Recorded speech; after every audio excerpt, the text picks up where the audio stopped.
Welcome to Silicon Valley Successes. On today's episode, we will interview Del Christianson, who is Chief of Global Business Development for the Bay Area Council. Del has championed several priority initiatives in the areas of international trade, cloud computing, and cybersecurity. Del has established relationships with corporations, ports, and government agencies. Prior to joining the Bay Area Council, Del established a 20-year track record of extraordinary success in sales, business development, and team leadership, working with several Fortune 500 companies. And you're going to meet him in a moment.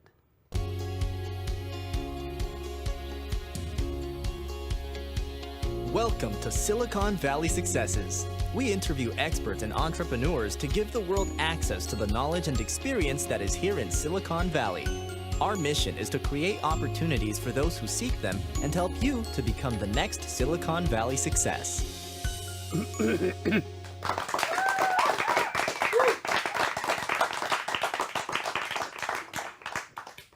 Del, welcome to Silicon Valley Successes. Thanks for having me, Sean.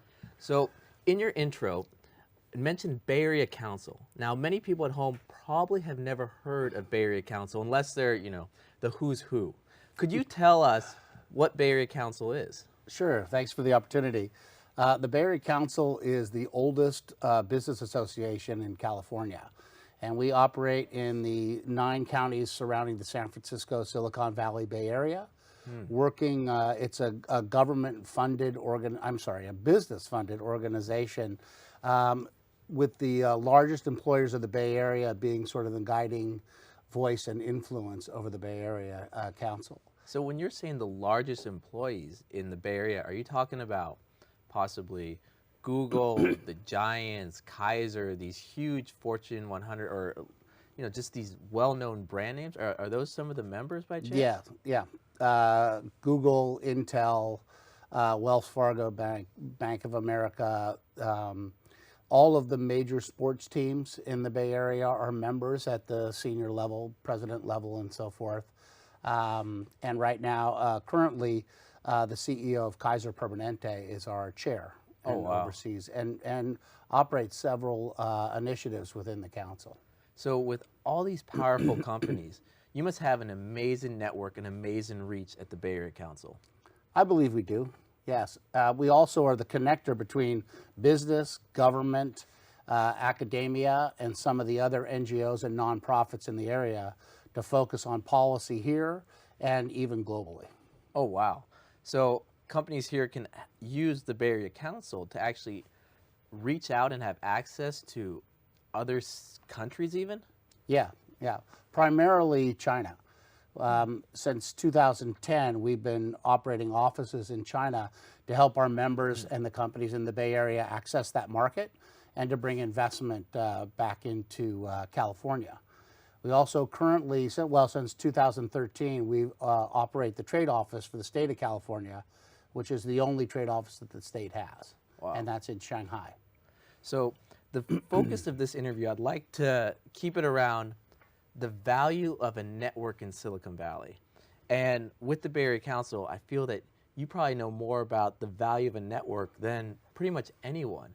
So let's go back to what you just mentioned about having access through your network to overseas countries such as Shanghai. So if I'm a startup, how could working with the Bay Area Council help me access through your network China? Well, specifically as a startup, you wouldn't typically be a member of the council because there's dues and so forth that you have to pay. So we usually have more mature companies. But through the China program and the China initiative, you don't need to be a member. We have a platform there to design to bring you in, where you can connect with me and my team here, and we can do a quick interview to find out if you sort of qualify or if we think you're a good candidate to go to China. And then we would introduce you to our team in China that has government connections, which are really important there, business connections. We have 75 member companies operating across China. And so we can quickly plug you into a network there that could help a lot. So how important is it in your network in Silicon Valley to have government, to have the private sector, to have nonprofits, to have all these pieces in your network. How valuable would you say that is? It's imperative at least for the Bay Area Council. We focus on policy in the Bay Area, and to get things like the BART system, our major transportation system, in place, which the council fathered in the 1940s and 1950s. If you get something like that in place here, it's very convoluted. You have environmental concerns. The counties don't really participate with each other as well as they could. You have 110 townships and 3 major cities. So to have the business people coming together to say, these are our concerns, how we're going to move people around, how we're going to grow the economy, create a good quality of life, they have a lot of influence over government, and government has the regulations to say, will one county work with another on, say, like a hot lane, or the Google buses, which we worked on a lot. And so it's imperative to have all of these people kind of rallying around one point of entry, so to speak, and to bring people together to solve problems. Now, I heard an instance not too long ago in San Francisco where a startup, they did have pretty good funding, were put in electric scooters and electric, transportation all around the city. I guess they didn't have permits or anything for that. How could working with the Bay Area Council maybe let them know what they would need to be able to do what they're doing without having to pay fines and get into trouble? Well, we could definitely, and we have been involved with shared bikes quite a bit. And then some of our companies are doing robotics and trying to get a sort of autonomous delivery systems in place. Yeah. Pizza companies doing that, or who? Like Zoom? Zoom Pizza? Yeah. No, we haven't worked with Zoom Pizza, but we'd like to. Okay. If you think it's appropriate, Sean. But what we did do is we took a company from Shanghai to the different cities around the Bay Area to find out who would be willing to work with them, and what is the legislation or the regulations that would prevent it. What are the cities thinking about? And there was a lot of concern, because if you travel to China, some of these bikes are just end up in a big pile on the street. I've seen the pictures. You have a rainbow color of bikes just sitting there, and people just stop, throw it on the top, and walk away. Right. Yeah. Right. And so you really need to have those government relations at that point. You can get quick answers, at least. Can't guarantee success, or even if it's a good idea. But we can get quick answers. We have access. And so we can have that conversation for a client, for a company trying to expand here, which we'd like to do. So that was very interesting, because not only do you have quick access, it sounds like you also know who to talk to.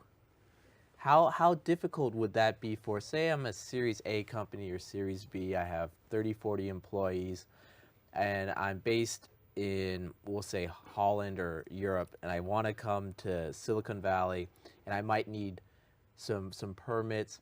Going to Bay Area Council, it sounds like it would save a lot of time, and I would be able to kind of know who to work with from day one. Would you say that's kind of a okay assessment? Yeah.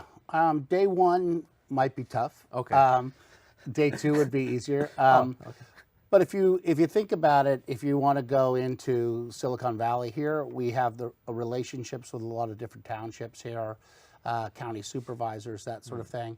In the major cities, we know all of the mayors. We work with them quite a bit, and their organizations, their offices. So if I don't know who to talk to, I can get access quickly to find out who to talk to. Another thing is that we have members that specialize in, we have consulting members, law firms, technology companies, universities. So there's a lot of different ways that we can pull information together and figure out, is this going to be a good fit for you? What do you need to do? How hard is it going to be? Is there opposition to whatever product you're trying to introduce? Or is there enthusiasm and willingness? Interesting. So if I was an overseas university and I wanted a partnership maybe with UC Berkeley, would you be able to kind of broker an introduction? Yeah. We actually, with several universities in China, we've built relationships with the universities of California, UC California, San Francisco State, Santa Clara University, Stanford University, across all industry types. So we work on all industry types. So we worked on healthcare, we worked on senior housing and aging, we've worked on big data, AI, and those sorts of things. And one of our big successes, actually going the other way to China, is that we helped the Joint Bioenergy Center from Emeryville open up a laboratory and incubator in Nanjing. Wow, that's amazing. And yes, I thought so. And it wasn't my success; it was one of my members of my team. Del, that was your success? Yeah, I'll take Good full job. credit. Hope you got their year-end bonus. So that's one of the ones that we've highlighted as one of the key successes for the Bay Area Council's China program.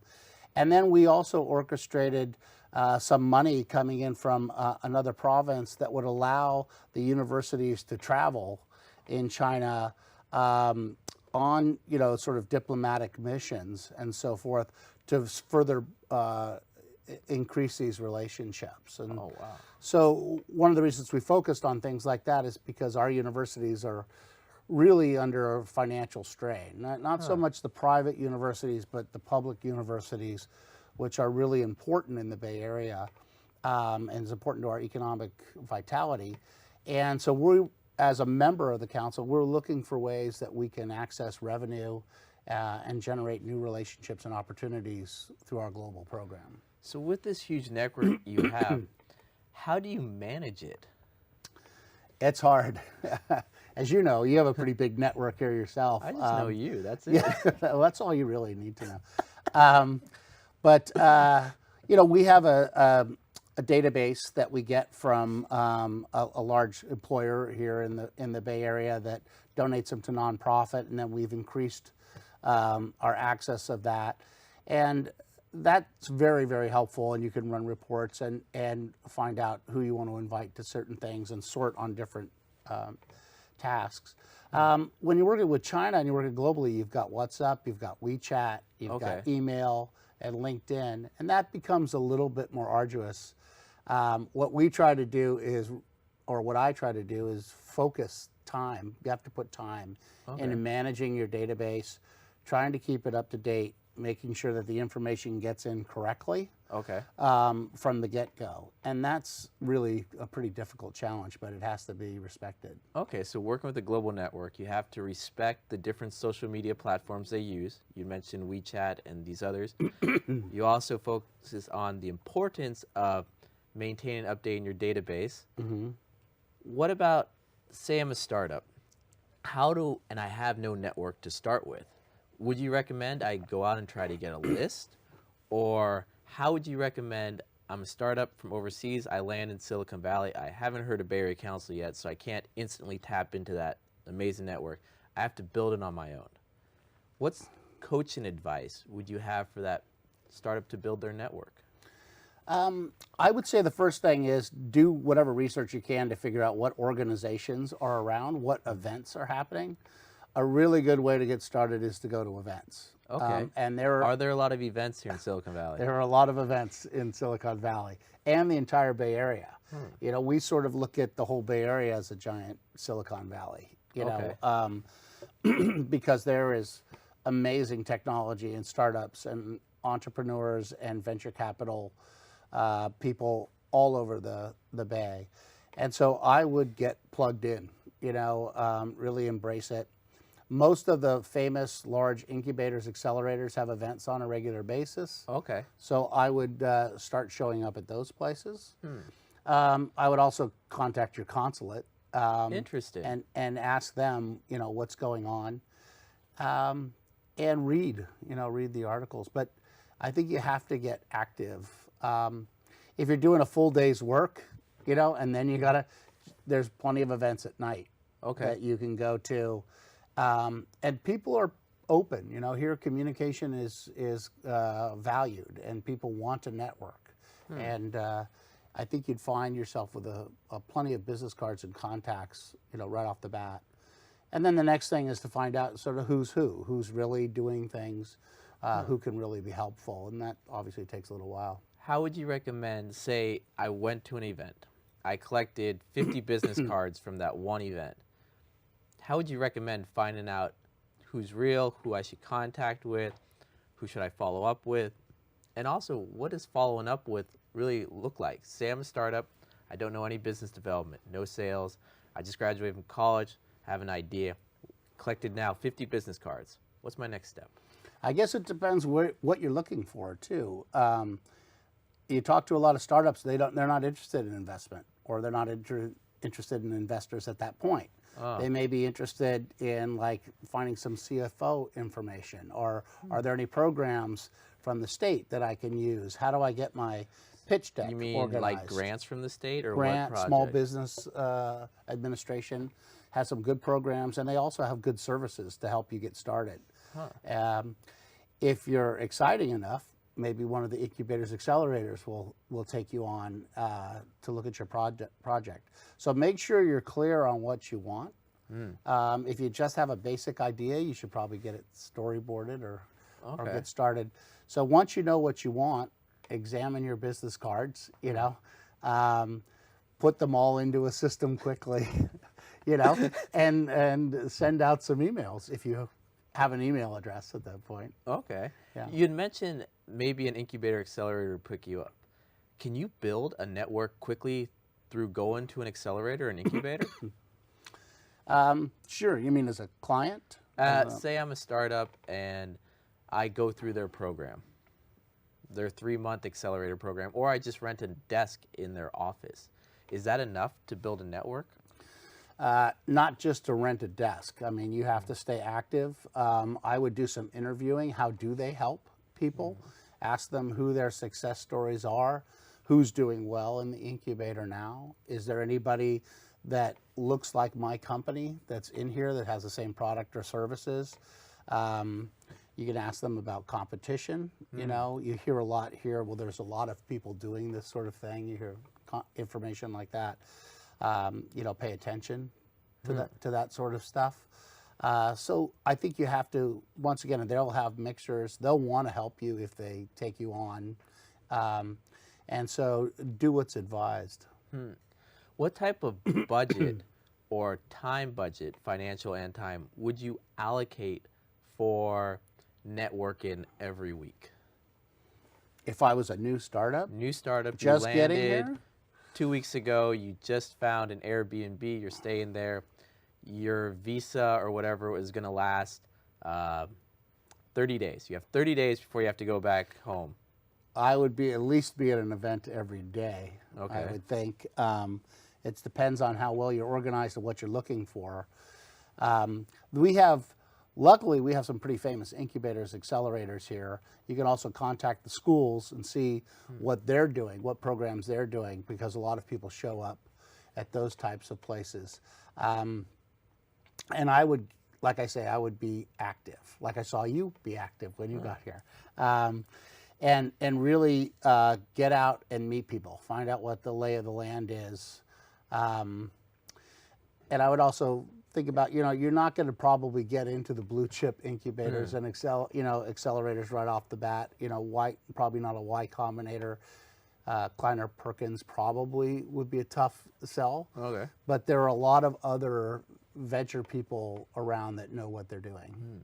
And for more information on Silicon Valley and opportunities here, please visit our website at siliconvalleysuccesses.com. Also, check out our Facebook page, our group, LinkedIn, where we'll give additional tips and advice and video segments that you're not going to see here on our program. Now, I'm going to go back to Del and ask him a couple tough questions. So, Del, actually, there's no tough questions, but Good. Yeah. But with that, so let's go back a little bit. Start at the very beginning. Come here, network, every day a new event. I have my cards. What about, is it just okay to go to a VC and say, hey, I'd like to grab coffee with you and just kind of ask you questions. Is that acceptable here in Silicon Valley, or is that a no-no? It's acceptable, I think, depending on the level of the venture person and what they're doing and what you want to do. If you have a good idea, I've helped a couple of people start their own companies here and have put time in. And you hear time and time again, you have like 2 minutes to make a pitch. And you'll get a lot of conflicting information on your pitch deck and your financials. We had Doris Picker in here on episode 4, I believe, talk about you have 10 words to get someone's attention, and they start zoning off after that.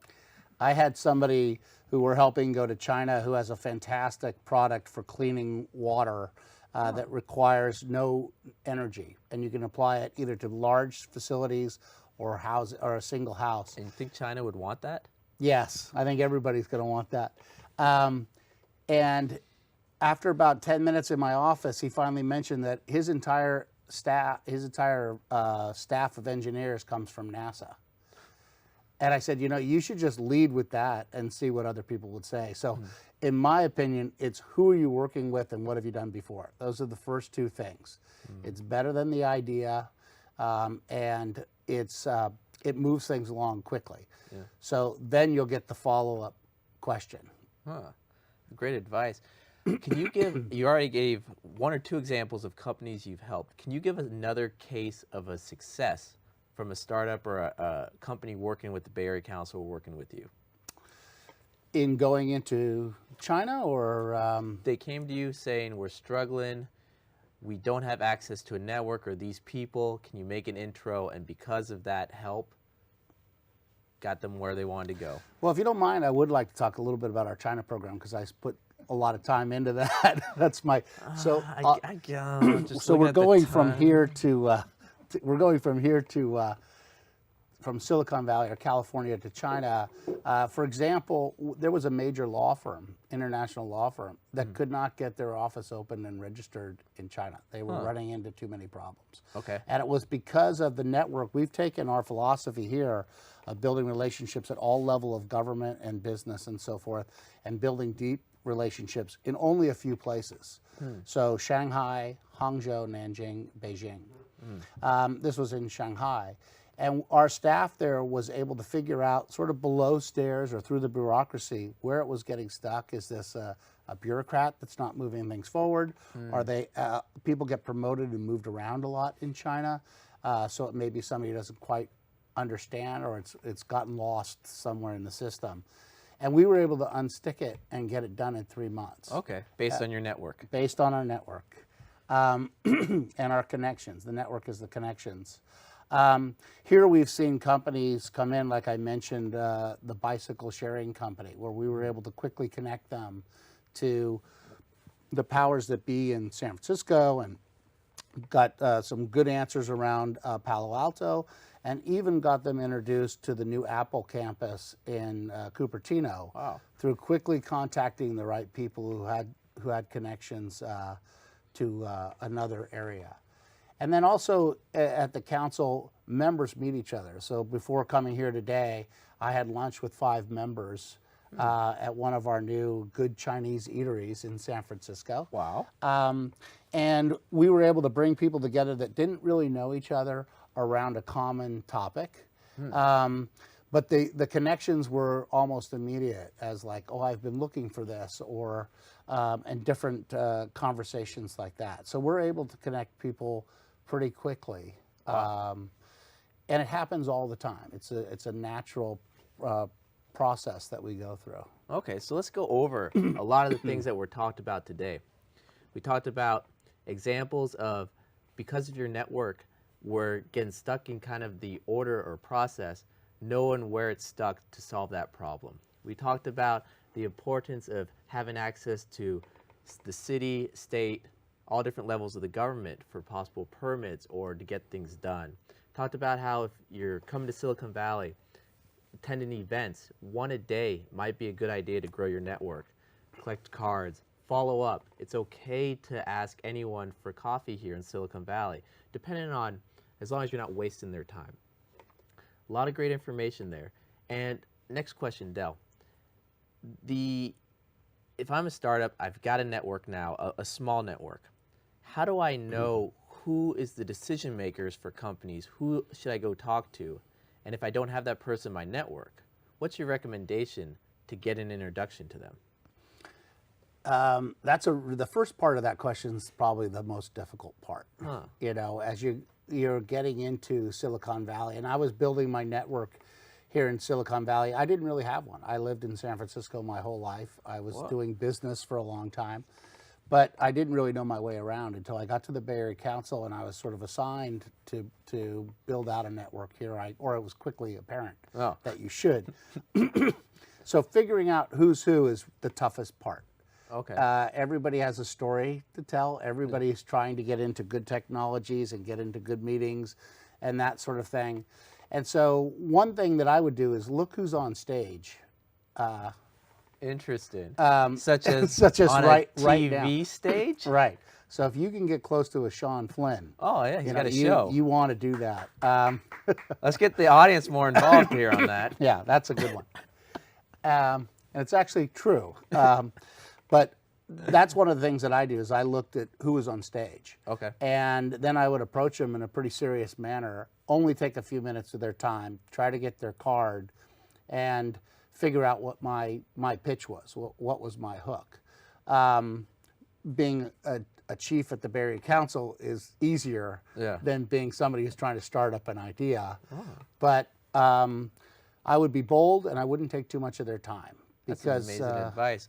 Del, with the last minute, please give an introduction on how people can reach out to the Bay Area Council and any 30-second pitch or 10-word pitch you have for the Bay Area Council.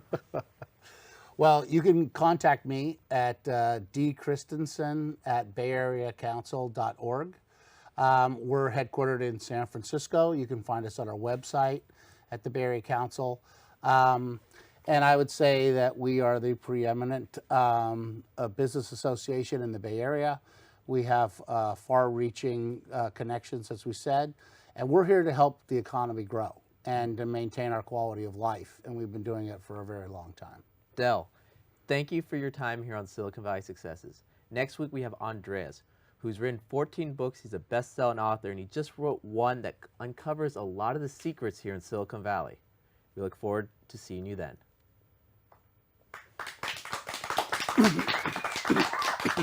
Thank you from all of us at Silicon Valley Successes. We hope you found the information presented today useful in your path to success. For further information on accessing the resources in Silicon Valley, you may visit us on the web at siliconvalleysuccesses.com, on Facebook and YouTube.